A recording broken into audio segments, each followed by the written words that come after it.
This is a spoiler alert. Plot lines will be discussed, and first appearances and deaths will be brought up on this episode. Thank you. And here we go, directly from my Instagram feed. So today was this very special day. This is the first week of 2023. There were a lot of homages of covers from Marvel, and it is quite addicting. This is the typical view that we all see when we visit Midtown 42nd Street at Times Square. Here's one of the greatest ones, one of my favorites. These are the other covers. I definitely got almost close to the last copy of this Miles Morales issue of the Spider-Verse. This one surprised me. The Scarlet Witch was definitely pretty cool, but the story was a bit slow, but I'll explain that more. This was a surprise. I really like this issue of Mosley.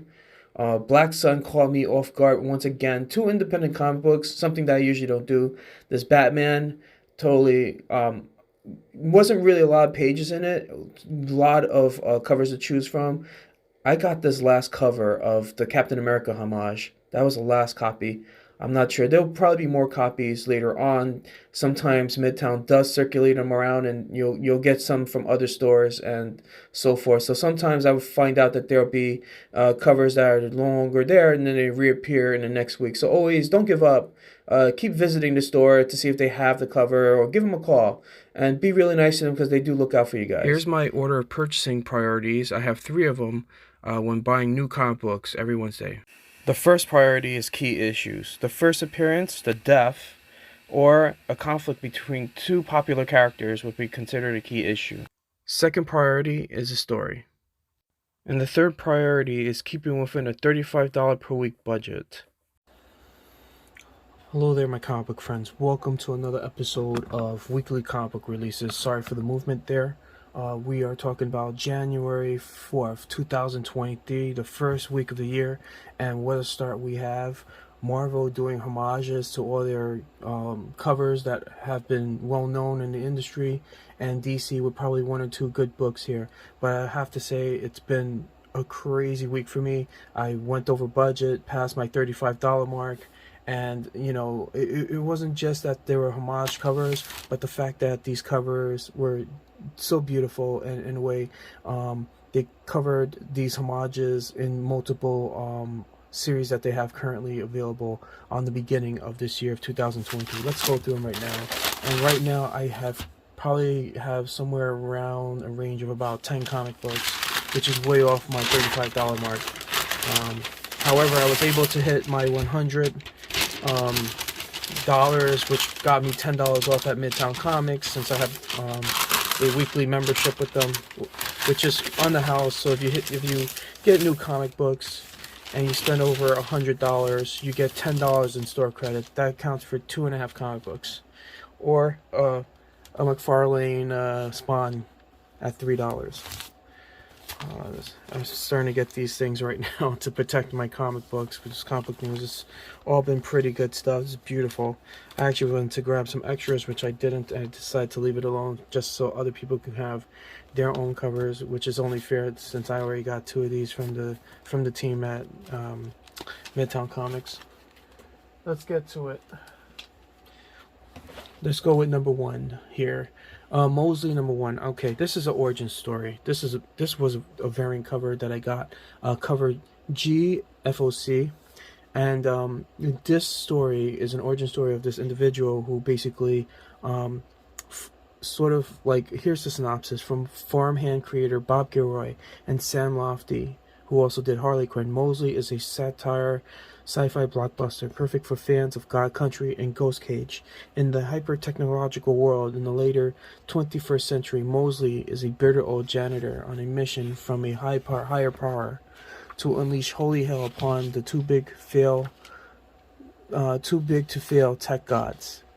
One man can bring down the whole corporate powers who use their vast influence to oppress an all too complacent human race. Mosley is taking up the holy hammer, and you better believe he's going to smash some stuff until he sets mankind free.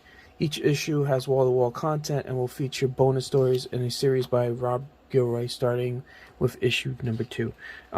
Artwork was great. Story, I really enjoyed it. I think this is definitely a series to look at. Totally worth it. It's an origin story as well, and I really enjoyed it. And I think the characteristics of this individual, we have a lot more to learn about. This was a great comic book, and I highly recommend it. And this was by, I believe, Boom Studios, right there. Great comic book. Let's go on to the next one. Okay, check this Avengers out. Isn't this cool? This is the Avengers 64 classic homage by Hunnick Lee. Excuse me if I said that name wrong. It's a beautiful comic book. Let's go over the synopsis. First off, I would definitely get this comic book. This is a first appearance of this character as well. So he's going to be a very interesting person to see in the next few coming months. The Avengers will wage their final bloody showdown with the multi-universe masters of evil, with the fate of prehistoric Earth and the entire Marvel Age heroes. Not everyone will survive. Meanwhile, Tony Stark must face his greatest enemy, his own father, the Iron Inquisitor. How about them apples? Isn't this crazy? This comic book is like what Marvel standards are. It's overwhelmingly and dramatically filled with action and some very interesting text. I think this was a great issue. I believe there might be a first appearance on this. Check this out. Isn't that dope? So, there's a first appearance of an identity reveal, which is Raven Darkholme, the Master of Evil. So, definitely something to get. I would recommend it if you can get this variant cover. Big plus. And I can only tell you for sure there's about 5 variant covers, including 1 Virgin. Let's move on to the next issue. Scarlet Witch issue number 1. I got this classic homage. Once again, recommend this one. Let's get to it. Give me a second here. I am looking for... Okay, here we go. Scarlet Witch. I got the Hughes classic homage. I thought this was a great issue. There is a first appearance as well. We got 3 first appearances now. This is crazy. Darcy Lewis's first appearance from the Thor movie is in this. And another person by the name of Jarnett Chase and Kay Silurion. 3 first appearances here. Key event. I got the homage variant, which I forgot where this is homaging to, but I could tell you it's beautiful. I've seen this cover before, meaning the homage. Let's get to it. The Scarlet Witch returns. There's a door that appears to only need it. Sorry for the lighting. There's only a door that appears only to those who need it most, who have no one else in the world to turn on to. And the other side of the door is the witchcraft shop. Friend or foe, human or otherwise, if you need your great and your hope is gone, there'll be there's a lot. This is off the reading subject. There's this paragraph is it's really not written very well. If your need is great and your hope is gone, there you will meet the Scarlet Witch. Wanda Maximoff is familiar with hitting rock bottom, and now that she's finally found peace, she's pledged all her powers to help others who are lavishing at their lowest. But when a woman falls through Wanda's door with a terrifying story of a ghost town gone mad, Wanda, the Scarlet Witch, will have to muster her wits and chaos and magic to deal with insidious threats. Cosmic powerhouses Steve Orlando, who did the Marauders and Midnighter, and Sarah Pichelli, who did the Ultimate Spider-Man, was also an artist. She's a great artist from Italy. Join forces to open a groundbreaking new chapter in the Scarlet Witch's history. So I do recommend this book, without a doubt. I mean, it's a little bit boring, but there are first appearances in this. And the story is just, it's actually pretty good. It's not groundbreaking, but Darcy, who you see right here, is groundbreaking because it's her first appearance in a comic book. Other than that, I love how they show certain aspects of the design of this new Scarlet Witch suit, which I think is dope, and not far from the show, the actual TV show. So definitely recommending this. Let's go on to the next one. We are going to Go Goblin, issue number 3. I really love this. Is my most favorite variant comic homage. So here we go. As if fighting chasm wasn't enough, Norman Osborn now finds himself face to face with his own sins.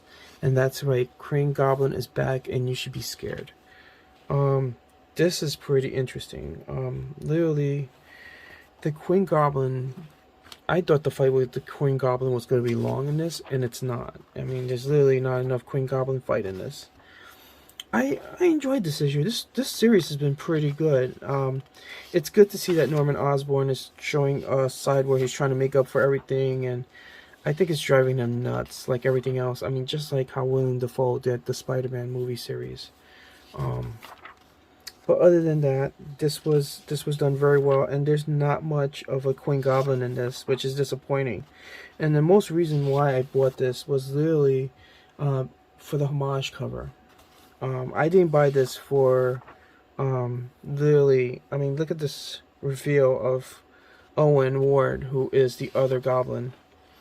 There is no fight with Queen Goblin in this. But there is sort of like a nightmarish thing that Norman Osborn has with the Queen Goblin. Crazy, right? Let's go on to the next thing. We are going to Children of the Black Sun. For many, this has been on the #1 list on many others. And I'm going to tell you something. This story is amazing. It was great. There's a composition that's following through. This is the first issue. This is the variant cover. I got the cover C from Pearson. From the artist of the hit series The House of Slaughter, it is not difficult to be happy under a blue sky, but it takes a lot of courage to be strong, and even under a black sun. Over the years, a black sun has risen twice. Excuse the lighting. Let me fix it up a bit for you guys. I hope that's a little better. Maybe not. There's a bit of a shine I've been trying to get rid of, but I'll work on that. Sorry, guys. A dark dawn roses whose rays have done terrible things to people's mind, driving them out in all sorts of horror. 12 years have passed since the last time, and the world still fears the return of this a phenomenon. I'm not going to say this word. But fear is the only legacy of the terrible days. All women who got pregnant under the influence of the black sun have given birth to babies with some particularities. White hair, ashy skin, abnormal proportion, and eyes as red as fire, and the children of the black sun. Brightvale is a small town like any other. Here, the children of the black sun are treated with particular contempt, especially in the days heading up to the anniversary of the two disasters. The hatred of their fellow villagers, terrified to a possible return of that horror, will push these kids to unite and embark on an hallucinatory journey to discover themselves in their true nature. But it is the black sun really about to return. This was a great story. This is recommended. This is definitely a collector's item. If you could get this variant cover, I highly recommend it. This is like a cover that's similar to a playing card. There's approximately about 9 variants, including probably 1 Virgint. Actually, make that 2. One homage to Someone Thinks Killing the Children. Totally recommend it. Great story. The artwork is okay. It tells exactly what the story is in its own method. I think it's great because it has its own sort of style, like The Walking Dead and like any other. It has not show a lot of detail, but it shows an actual sketch that works with the story. So hopefully they continue with that. But the story is what's really driving this and the concept. Let's go on to the next comic book. Captain America, issue number 8. This is another homage. I've been homaging like crazy here. So let's go through the nail down here. Let me bring this issue up. Invader, Part 2, on a Friday. When Captain America's allies find themselves scattered across the country with no recollection of how they got there, Steve calls in a favor. One person he knows can help. Mutant help telepath Emma Frost. But what Emma finds chills Steve Rogers to the bone, and Steve and his allies race to save a city under siege by AIM, and the Outer Circle's ultimate assassin is revealed. Introducing Murdoch, the mental organism designed only for control. So there is a first appearance of this individual. This comic book is drawn very beautifully, straight to the point. Text is great. Editing did their jobs, and the coloring is fun to look at. It's very plain and simple. Invaders. So highly recommended. First appearance of I believe a character here, but let's keep going here. If you could get this variant, once again, get as many variants as you can. These are really beautiful, and I highly recommend it. They look really great. Let's go to the next comic book, Marauders issue number 10. This is referencing Days of Futures Past, the first one with the Uncanny X-Men back in its day. This is the Bartel Classic Homage variant. Here comes Yesterday Part 4. With all of unknown history in the balance, Bishop and Psylocke lead a last ditch to strike and retake the past from the twin bacterial tyrants' danger mounts. Can Pride escape an unbreathing prison in time to rescue and not just her crew, but the foundations of the mutant society itself? This is a very colorful issue. It was a lot of fun, and I got this for the homage, but I think something truly happens in this issue.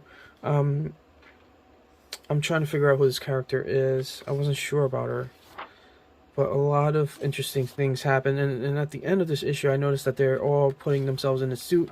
So this is the end of a chapter and the start of a new one. And as you can see, when I turn the page here, they're in their suits and they're trying them on. I think this is pretty awesome. I like this issue, and I like the cover as much because I was actually able to see it so many times. Check out this one. Crazy, right? I don't think this has a huge key issue. Like the Marauders is not a key issue, but it does show them in the suit, and there's a huge, like, there's a lot of action, some beautiful looking battles here. I have a lot to learn about. I think there is a first appearance, and that first appearance might be of a tree that looks like Groot, but it's not Groot. It might be from the same species. Let me see if I can bring that up really fast. Here he is. He says his name is Okra, like the plant that you eat. That guy. I don't know if that's his first appearance. Let me know in the comments if you have the opportunity. Let's go to X-Men issue number 10. I think I have that marked here. Here it is. The Dantaman Classic Homage. It's all led up to this. In the blazing ruins of the Autumn Palace, Storm battles for the soul of Akaro.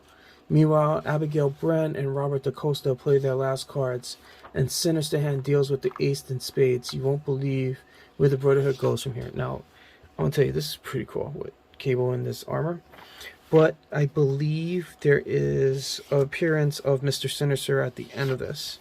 And it is a redesign. It is done very well.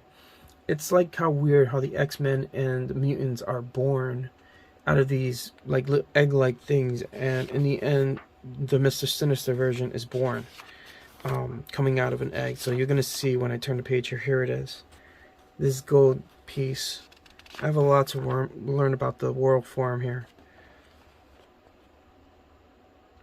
Nathan Essex, excuse me. Definitely worth getting. I believe just for the homage, but also the appearance of Mr. Sinister.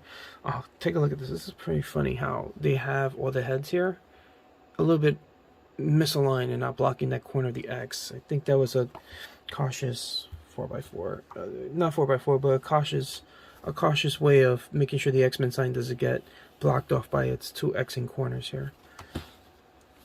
Star Wars High Republic. This was out last week and I missed this issue, so I got it back. And when I went to get this issue, they didn't have this variant cover, so I went and I saw this available and I took it. And there's two first appearances in here, I believe.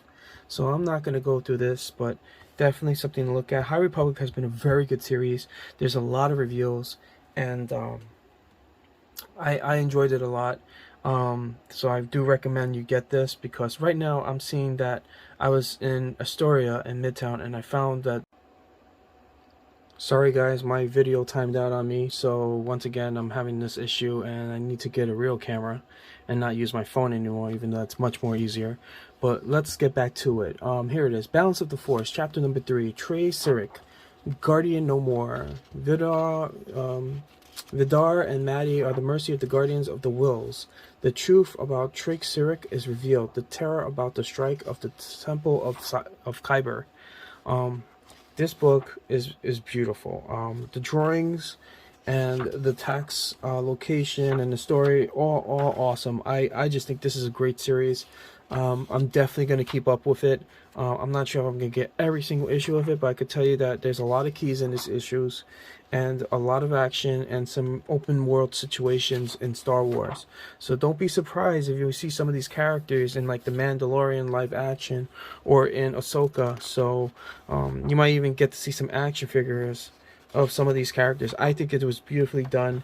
And let's see if there's a key in here. Yes, there's a key. There's 5 first appearances of Oakling Vis, Ant Wozu, Flim, Orazani, and Zemeg. So this is a definite book to get. There's a lot. There's definitely a key comic book here. Let's check if there's many variants. Not a lot actually. There's about 4 variants, including 1 virgin. But I do recommend it. There was a comic book that I wanted. It was the 1.125 ratio Lupa Chino variant, which I was not able to get, of course, because it's probably about $40. Who knows? But I would end up with the regular variant. This is, I believe, cover. It doesn't say cover, but it is the laminating variant. Lamming, excuse me. Lamming is the variant artist, Mark Lamming. Excuse me, Mark. Let's get on to Captain Marvel. I'm not even going to read the synopsis on Captain Marvel. Literally what happens is that she and the team that you see here is being hypnotized by the Brood, and she and them are like sort of breaking away from the Brood. It's kind of disgusting actually. But this is like their trance that they're under, and then I think Psylocke wakes up Gambit, and they find out that they're tied up by the Brood and they're being used, and now they're just destroying everything around the Brood. And I don't know if it's a reveal at the end that the Brood Queen is her first appearance. I don't think so, but other than that, let me go to the actual pull list and take a look at it here. Here it is. I got the homage, which is the Canero Classic Homage variant.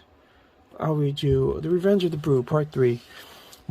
Captain Marvel and her excellent allies revel in the big win against the Brood, but not all is quite what it seems. Carol and her friends have miles to go before they sleep. The Brood has always been one of the universe's most dangerous foes, and one of Carol Danvers' greatest enemies. And now, under the rule of an Empress Brood gone rogue and a hive mind bent on revenge, what could possibly stop them? And here is that queen.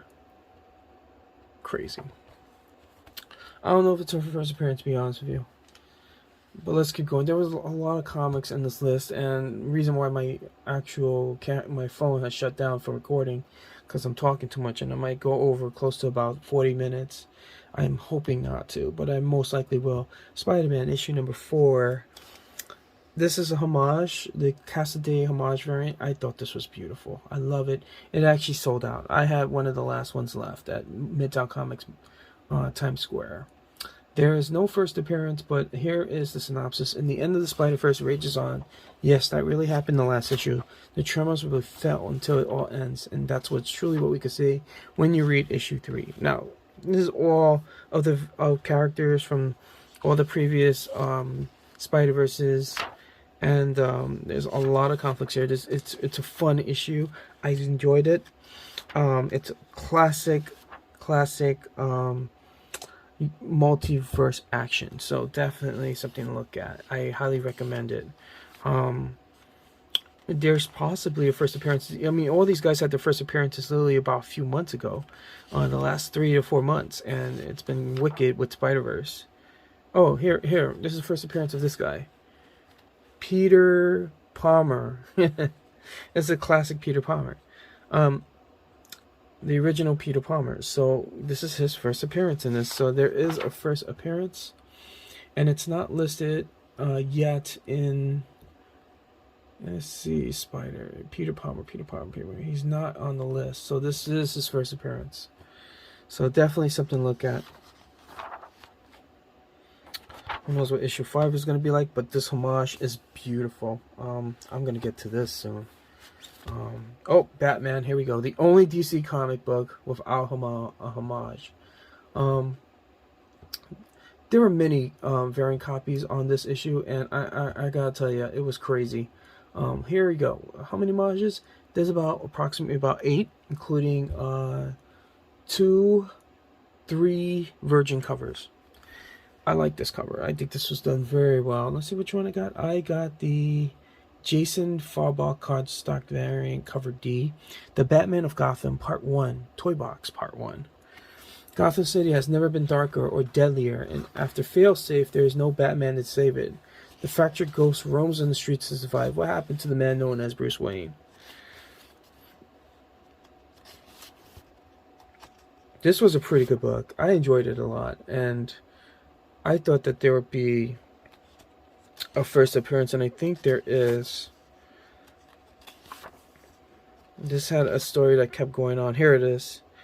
I think this is the first appearance of this person. Right here. They had a design variant, didn't they? Yeah, they did have a design variant, which I couldn't get my hands on. It's the Jimenez variant. This character does not show up on League of Comic Geeks. I know that who was it?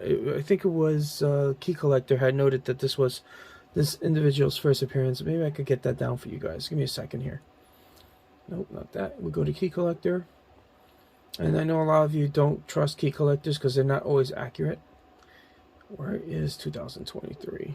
Oh, I'll just go into regular Key Collector and hit keys this week. So here we go. It's the first appearance of Red Mask. So that's his name, Red Mask. I thought this issue was pretty solid. I mean,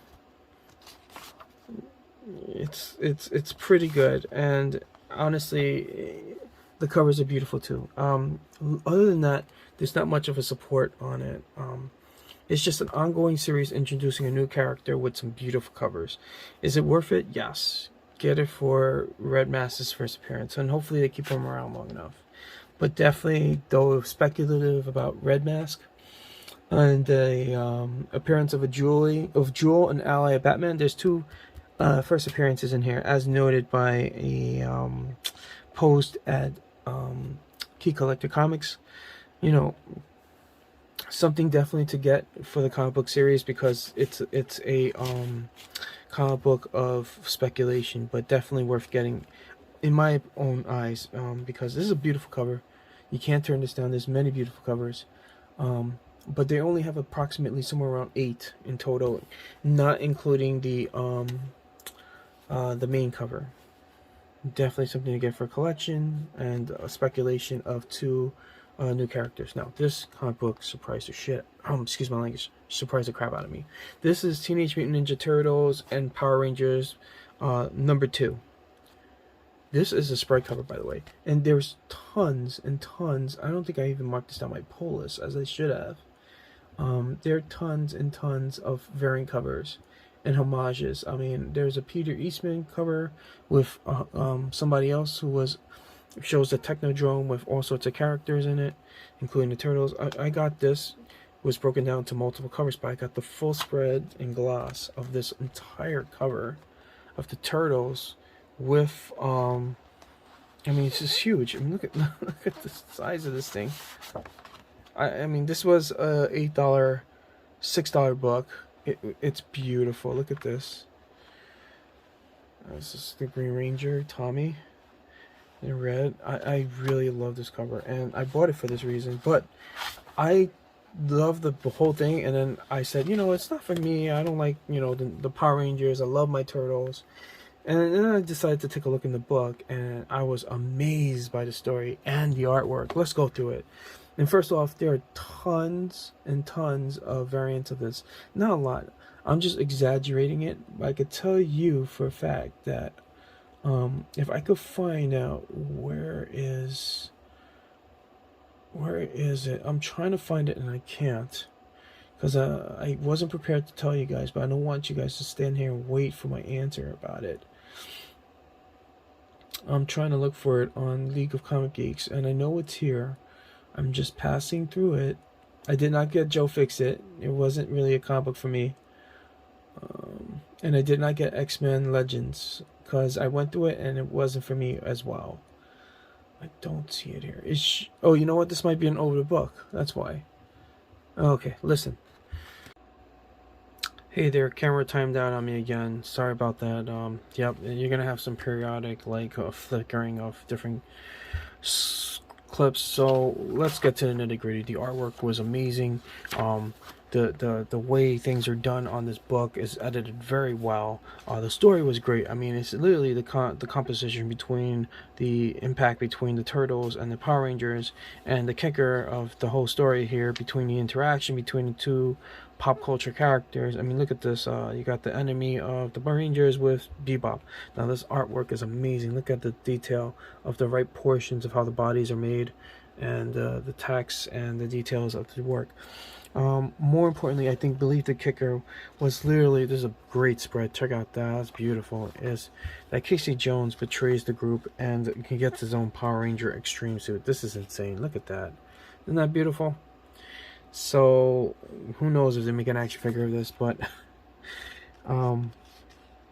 it's a great story. It's short, and there's a little bit more after this as Mosley, but this was a really good coming together. Here are the credits. Here's another cut of some of the drawings of the Rangers and the Turtles together in the black background.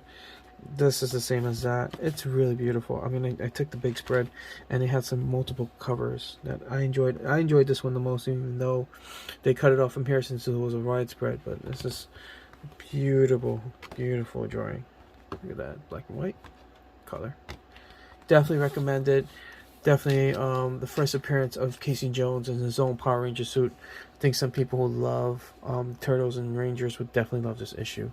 Thank you very much. Please subscribe and like, and have a great day.